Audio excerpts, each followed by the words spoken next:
That was the opening movement of Mozart's Symphony No. 39 in E-flat, and while Paul Turok was playing the pizzicato passages on the double bass, Werner Klemperer was conducting.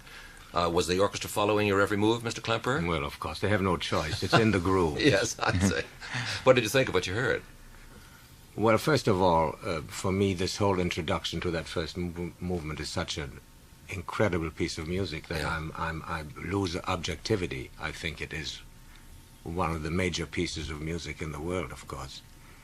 I liked the orchestra very much. I thought they were good orchestra. I loved the tempo. It was just right for my personal feeling.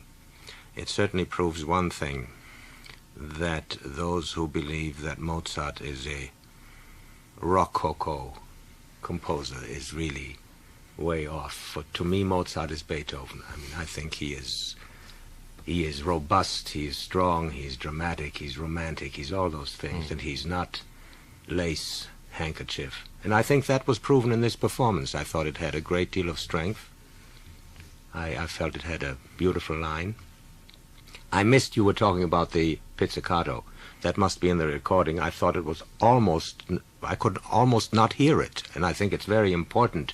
Yes. Those bars. I think that's why Paul was trying. Maybe I was trying to help it along. I think you were.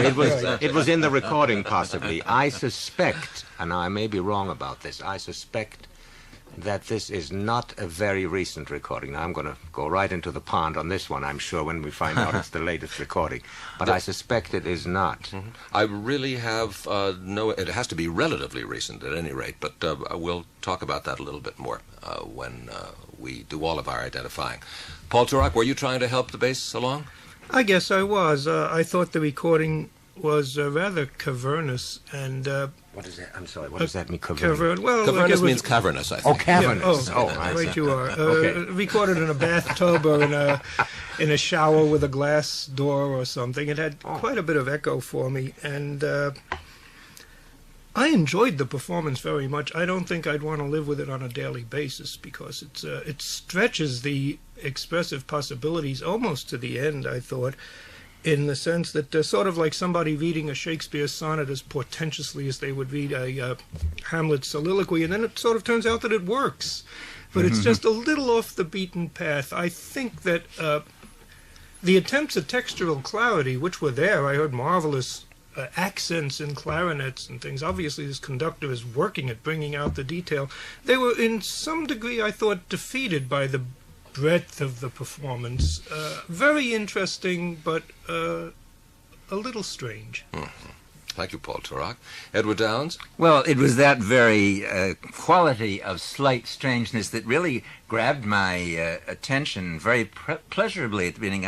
I was instantly prejudiced in favor of the whole thing from the first couple of bars. It had a very individual style, and I liked this business of bringing it closer to Beethoven, because even of the last three symphonies, the E-flat is conventionally the one that has less character. It's not tragic like the G minor, it's not grand like the Jupiter. But this gave it a very strong character, and for the first time I was very much reminded of the Magic Flute with those opening chords, and there's something about the seriousness of the Masonic ceremonies and the high moral tone of the Magic Flute that somehow was here not in a heavy or overweening way, but it gave great character, I thought, to it.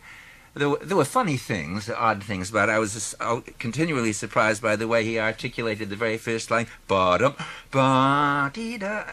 It makes me want to go back and look very carefully at the score, because I had the feeling this conductor was, as you said, being very concise and very detailed in his attention to all the little markings. I wouldn't wonder if this is all in the score, but details that I'd overlooked. You said something, Mr. Downs, which I feel very strongly about, too. I had the feeling after the first few bars that whoever conducted this would convince me all the way through, whether I totally believed in everything or not. But it was, this conductor seemed to be saying, this is it. Mm-hmm.